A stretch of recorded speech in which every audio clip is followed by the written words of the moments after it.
But here I'm actually using some extractions, using the move tool, and I'm making the kind of the armored plating on the back of the creature's head. Completely speculative, of course. We don't know what they actually look like. Not until they start actually cloning them will we actually know what they looked like. Just think bird is a good rule of thumb. And here I'm using more, I'm masking out some more details that I'll extract from the mesh here, and then come in and, well, I'm sculpting. This is the fun part about ZBrush, is I'm sculpting. It's very freeform, using some time lapse, some dissolves here. I'm showing you that it's a sculpture. That's what it is. It's a digital sculpture. I kind of miss the practical sculpting, to be honest with you. I kind of miss the practical sculpting, but all I could afford before was paper towels and glue for the skin. I'd done pretty much everything I was going to do in that realm. You can do a lot more realistic sculpting. Digital clay. It's a beautiful thing. And I wanted to talk a little bit more here, because I don't want to have to add music or something later. With my melodious voice, who needs music? But here I am working in some more of the musculature on the neck. But as I've gotten more well versed with this program, and once I actually learned what the cockamamie thing did, I doed it. But I did want to show my friends and anyone else who's interested some of the sculpting process. And here's the finished, up to this point, the finished head, neck, and torso. What I want to do now is show you how I do another Z-sphere, pull out another Z-sphere onto the canvas and scale it, because I'm doing, obviously, as you'll see here in a few seconds, I'm doing the forelimb. And I'm going like this because the T-Rex, Tyrannosaurids only had the thumb and the forefinger.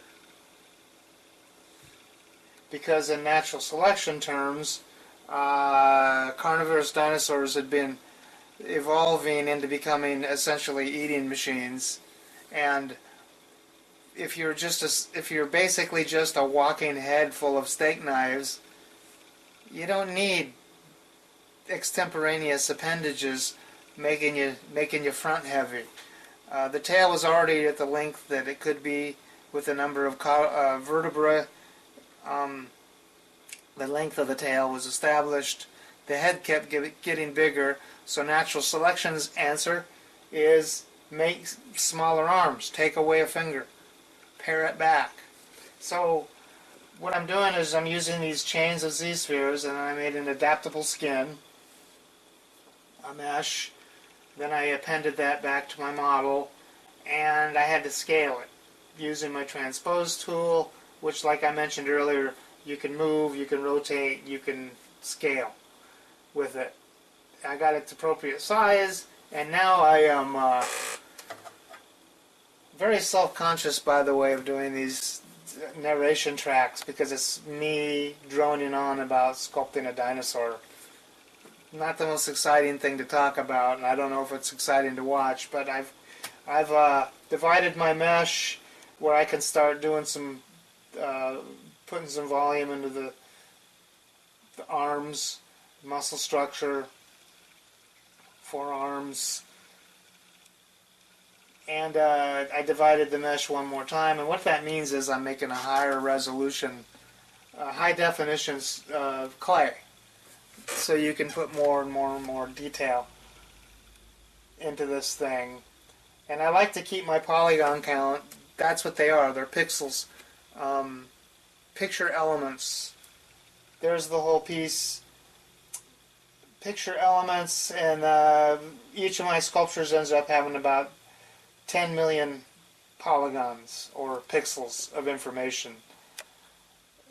and I like to keep my meshes relatively low volume or low resolution when I'm blocking out basic shapes. But at this point, by the time I get to the feet, I'm doing pretty high resolution sculpting here. And again, this is like I mentioned, in case you're thinking I'm sculpting this fast, I'm not. Time lapse. I'm doing some final detailing of the feet. I'm adding some more masks that I can then invert when you see it become white. But I'm painting in, I'm masking in what will become extractions that can then be detailed even further. I think we're going to reverse the mesh here. Boom, white, yeah, extract, and I can start sculpting in some details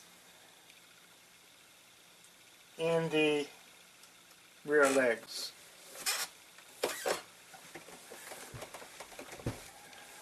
Not much more I can add to this other than to say we're getting really, really close to finishing up this model now.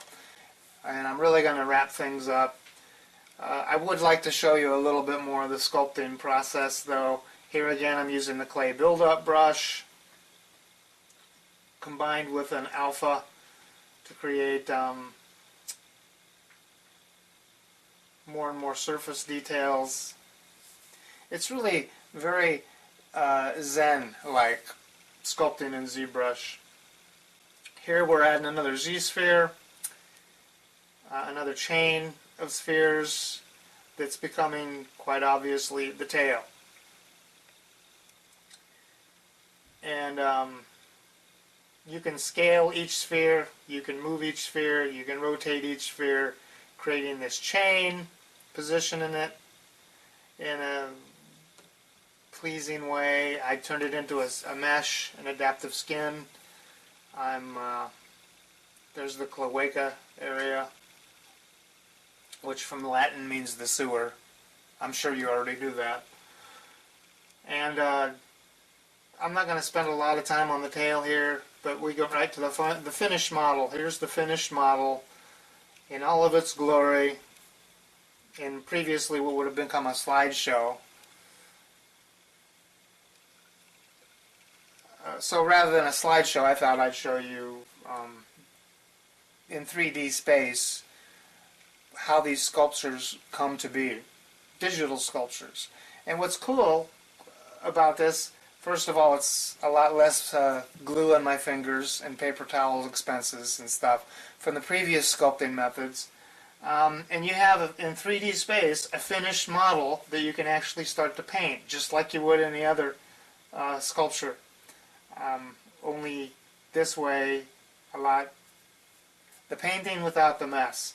And if I can ever get the $300,000.2 million for a 3D printer, all of these models can be printed out into resin models of whatever specifications I put into the printer, but I don't think it'll be a while. But it's nice. It's a comforting idea to know that if I had the money,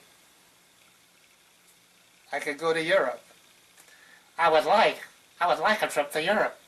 Daffy Duck cartoon. Anyway, here's the finished model. I thank you for watching with me. And there you go, your theropod dinosaur with scenery, complete with scenery. I added some rock, I added some they had trees by then, deciduous trees. Thank you.